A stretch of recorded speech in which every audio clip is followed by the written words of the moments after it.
Welcome to the Cotton Club Radio. I'm your host, Cotton Club. Man, oh man, family. We got a conversation to have tonight. And tonight's conversation is going to be called, Is the Black Media Winning? Is the Black Media winning, family? When I think about the Black media in today's time, I think about grassroots. I think about terms like delineation. I think about terms like reparations. I think about terms like tangibles or no vote. I think about terms that encourage black folks on the grassroots. But I just want to take it back a little bit, family, to where Black media made its way into the stratosphere of media, mainstream media, to the point now that it's taken over. I think back, family, to 2012. 2012 was a crazy year, family. I don't know if y'all remember, but this was the year that brother Trayvon Martin was deleted. Not only was he deleted, but that whole year, a lot of other brothers and sisters were taken from us in the most brutal fashion, either by the police or by YT vigilantes. But something about Trayvon Martin's deleting set off something in our community, family. Because his deleting was so sensitive to us because he was 17 years old. He was a child. He was a teenager. All of us have been there. All of us have been teenagers. We've all been innocent and we've all entered that adolescent period into our teenage years. But something about Trayvon Martin's situation, once we found out the details, family, how he was stalked, how he was going home after buying Skittles and an Arizona iced tea, and he was walking home, family, and a YT vigilante man spotted this young brother and proceeded to follow him for no good reason other than he looked suspicious. And Trayvon Martin, could we put ourselves in Trayvon Martin's body for a moment? What would you do if you was walking home in the rain, coming from the store, and you turned around and some weirdo was following you? You would be ready to throw down. You would be ready to confront this individual, to see what this dude is following you for. The world said that Trayvon Martin was wrong for defending himself and that George Zimmerman was right by the court of law. But the grassroots media said, hell no. Trayvon Martin didn't do anything wrong other than just being black and getting caught in the wrong place at the wrong time. That could have been any one of us. And this is when I feel that the grassroots black media stepped in and began to take a story that mainstream media was trying to put their YT supremacist view on, and they were trying to protect George Zimmerman and paint young Trayvon Martin as the villain in this story when we knew he was the victim. That's when I believe that the black media was born, family. Yeah, we've seen remnants of the black media prior, but this is what set off the black media and the grassroots coming together and forming what we know now as the black media. Multiple voices. It's no one in particular, but it's multiple voices. You know these voices. I don't need to say them. And what else happened in 2012, family? Black Lives Matter happened. What started off to be appeared to be a grassroots upbringing or a hashtag. It started online. And then people were saying that it was a grassroots thing started with it. But most common black people understood what the hashtag meant. We understood why it was created. So we all got behind it and said, you know what? Black lives do matter. But what happened, family? Corporate got behind it and hijacked it. Put all kind of miscellaneous individuals under it. You had some of the people who created the hashtag. Many of them were LGBTQ, many of them were feminists, etc. And what did corporate do? They put money behind the hashtag, put money behind those individuals instead of the real people who were on the grassroots saying Black lives actually did matter. Once we started saying Black lives matter, then we started entering the conversation of what do we do with these police shootings? What do we do with the economic deprivation? All in once, the conversation of reparation started to arise. All of this happening around the same time, family. 2012, 13, 14, 15, 16, the conversation of reparations really starts getting big. And what happened by then? Black Lives Matter started to fizzle out. You know why? Because corporate got a hand of it, and then they started to do away with it and just basically drained all the grassroots energy out of it. And all you saw was really just a bunch of, can I keep it funky, family? Feminists and LGBTQ. And when they were saying Black Lives Matter, what else were they saying, family? They were saying, and trans lives matter too. All of the above. But that one thing that coincided that I could remember from that period of that Black Lives Matter movement, when we were out there going against police brutality, going against the powers that be, we said, you know what? We need repair. We need reparations so we could police our own damn neighborhoods. That was the one thing that stayed, that came out of that era that's still here. It's still relevant. The conversation of reparations. Let's talk about that, family. After giving you a nice small detour and taking you back down memory lane on why the conversation of reparations even needed to be, we were getting deleted by the police. Trayvon Martin's life was cut down early by a YT vigilante. We started to really think about it. What would life be if we could police our own communities? If we could take our children out of economic deprivation and put them into positions where their lives can be fruitful from the beginning, so they can be born into prosperity instead of being born into poverty. What would that be like? We need money. We need repair. This is what we said, family. So now here we are in 2026. The conversation of reparation is a normal household conversation.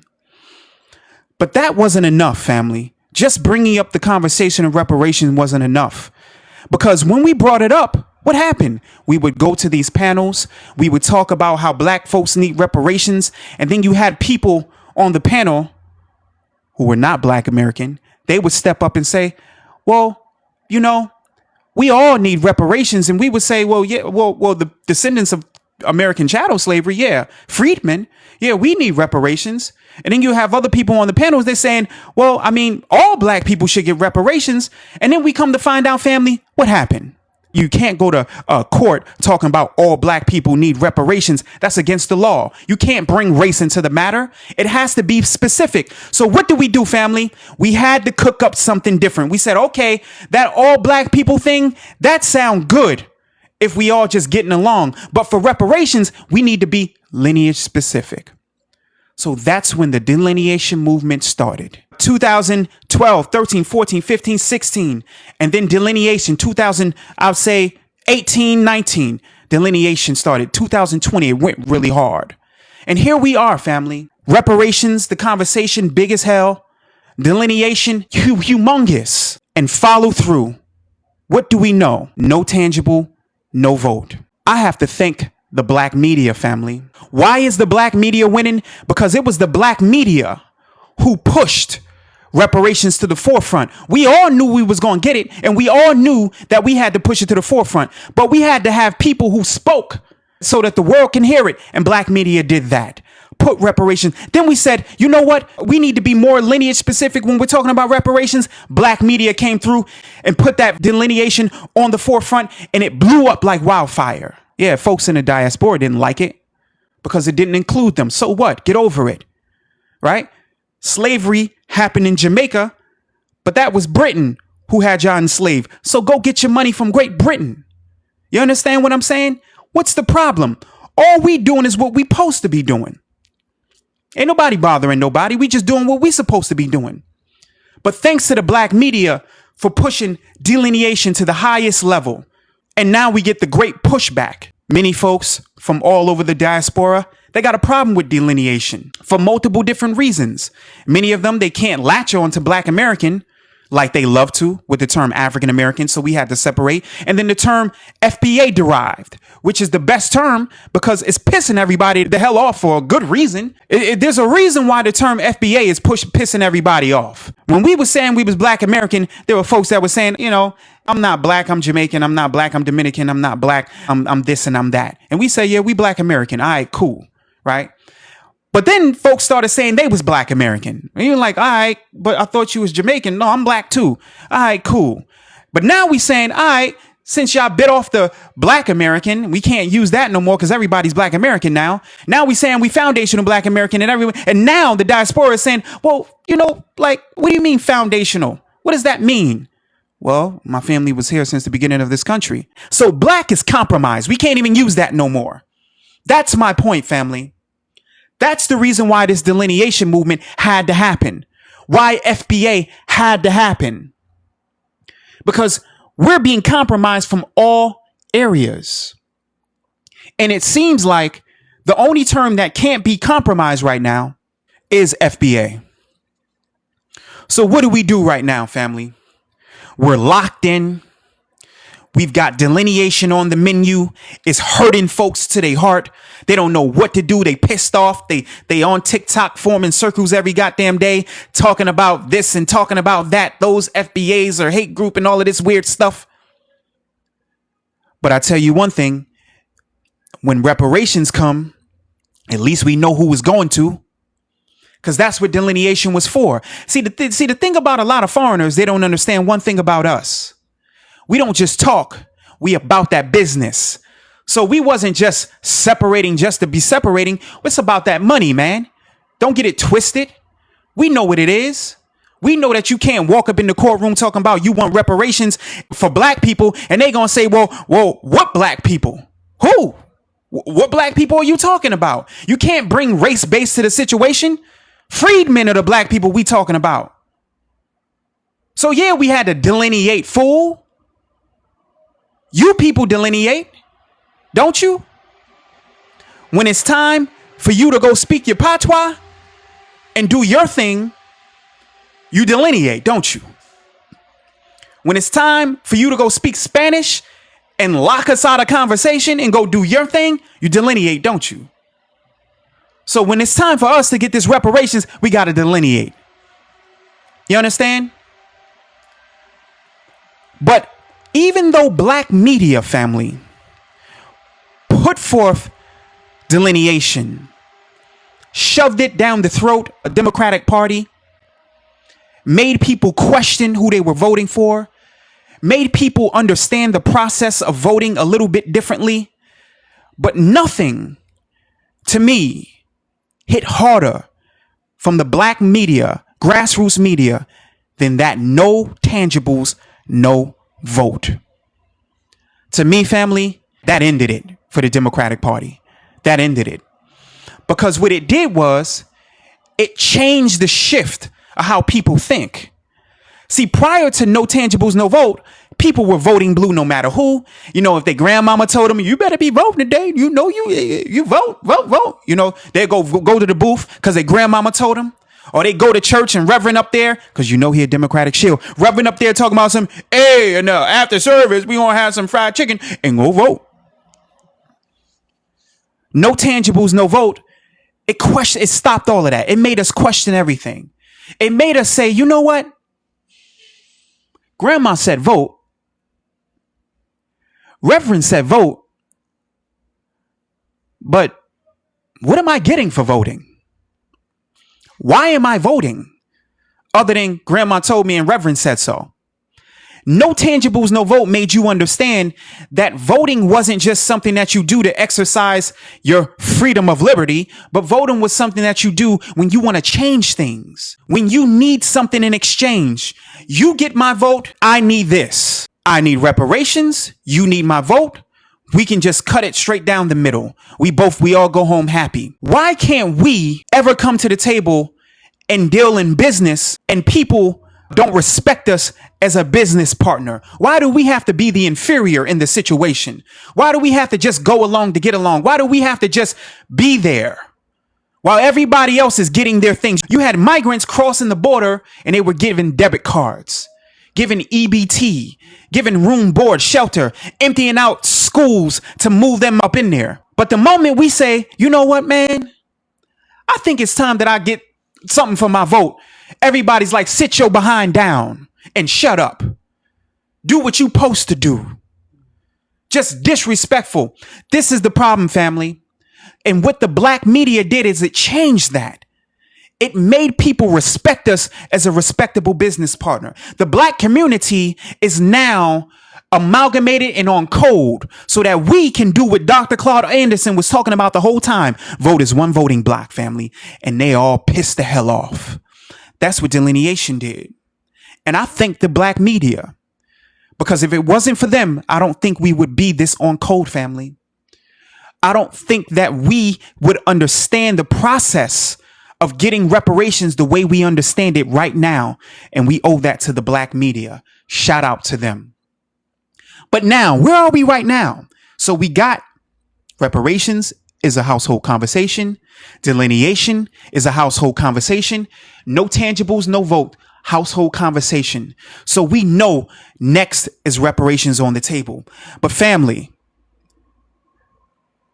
the shills, the Democratic shills, what do we do with them? What the hell do we do with them, family? Because these people are the most tribal people, because you know that Democrat Party is their tribe. They're the most disrespectful people, and they're the most ignorant people. Because to them, they would accept a paycheck and status in their sorority, at their job, in their church. They'll accept status over substance. They'll accept being cool over being disliked. They'll accept being the good guy over being respected. And that's what makes them very dangerous, family. The Democratic shield is the modern day materius manumission. Because you know, on those plantations, they would pay folks to go snitch. And now they're giving folks checks so they can go online and disrupt our communion and disrupt our conversations by being repetitive and saying the same goddamn thing. Why do you need to delineate? Isn't you're divisive?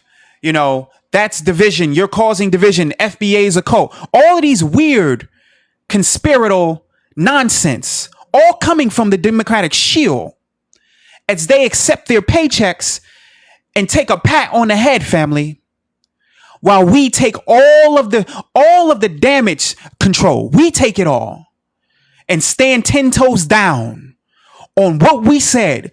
We said reparations was going to be a household name. It became.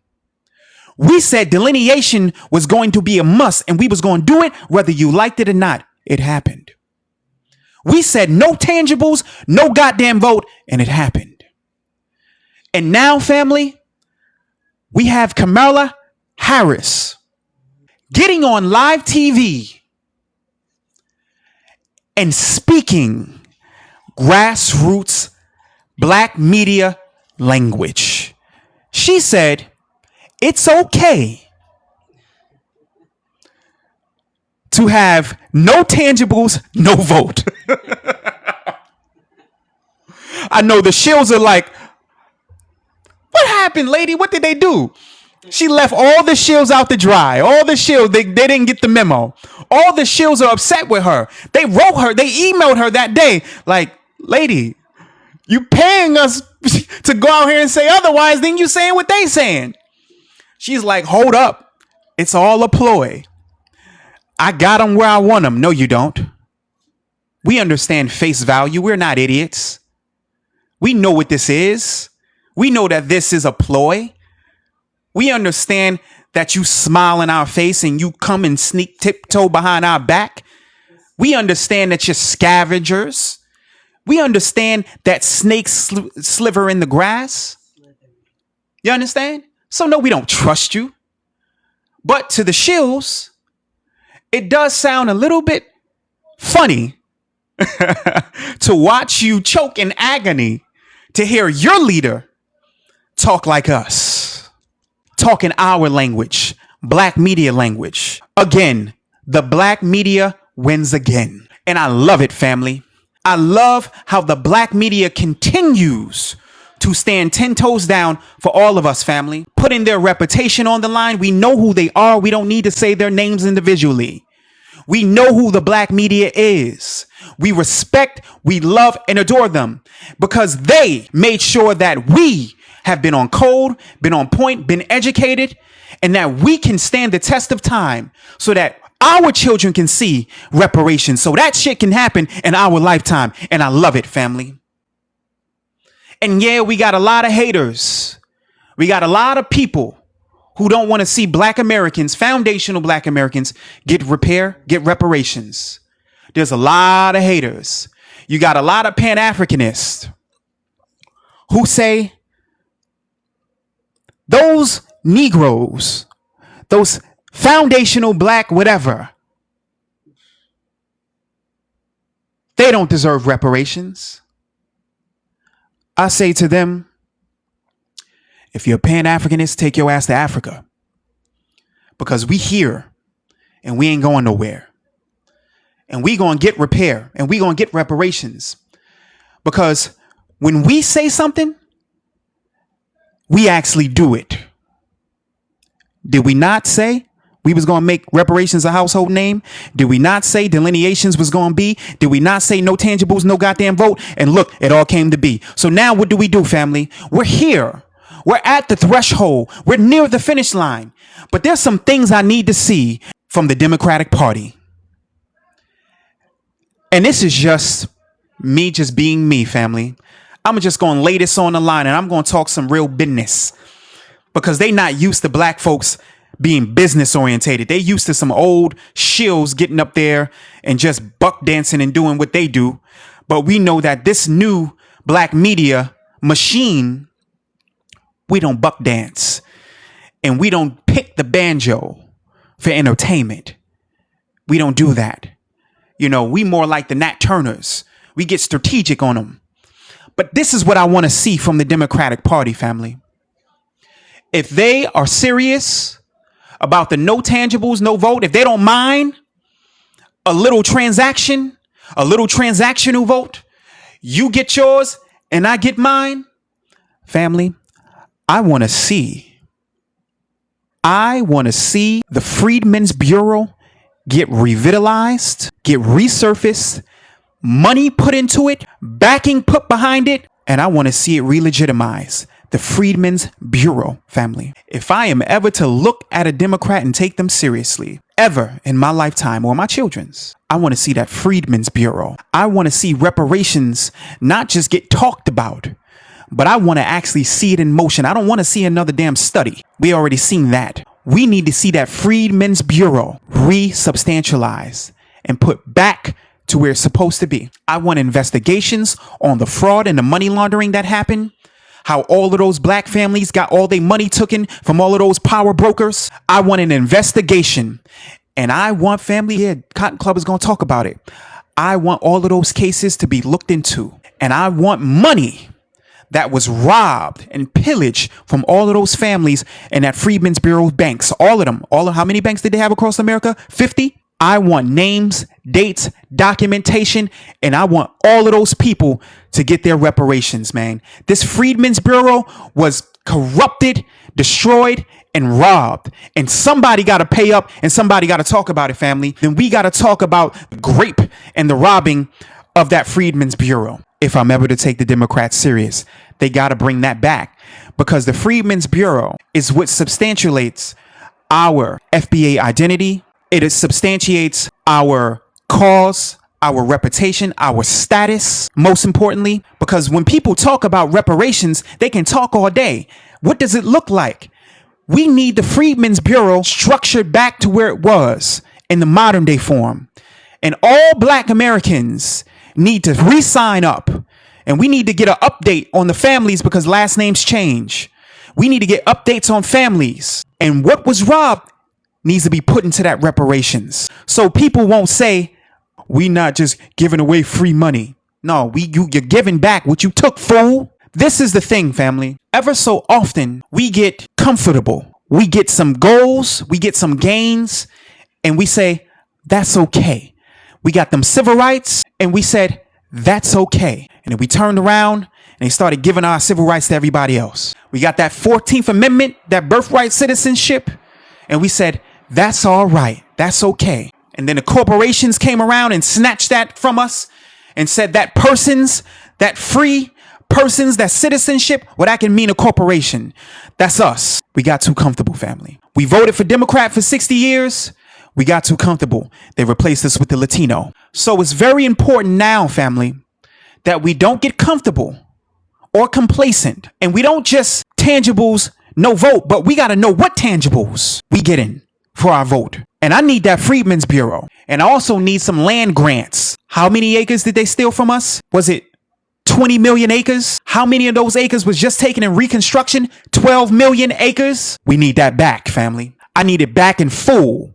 Land grants, give it to me. I want it all. Because what they'll do is they'll try to conjure up some fake little reparations plan and tell you, okay, well, we'll give you, $100,000 per family. No.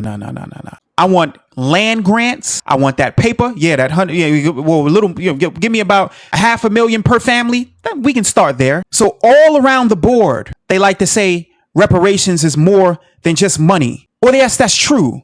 But the money is number one, and all those other things, those land grants and all that other stuff, we can just put that. That's the icing on the cake. So we can't get comfortable, family, and we always have to realize that whenever we get comfortable, they stay up real late trying to figure out another way to counter this black media. And for all the black media out there, I thank you for putting in the work. Either the big guys or the small guys, we're all doing our job, spreading the word, educating our people, keeping the delineation, keeping no tangibles, no vote, reparations in the algorithm, because it's you and me, family, the grassroots, that is the backbone and the blood fiber of the black media. So you are just important. You are the gasoline, and the black media is the vehicle. And without the gasoline, that vehicle can't work. It can't drive. So the grassroots is most important. And I need all of you to understand that we all play a role in making sure that reparations is solidified and dealt with accordingly, and that the language never gets lost, that we keep control and keep the narrative of the language and keep it lineage based.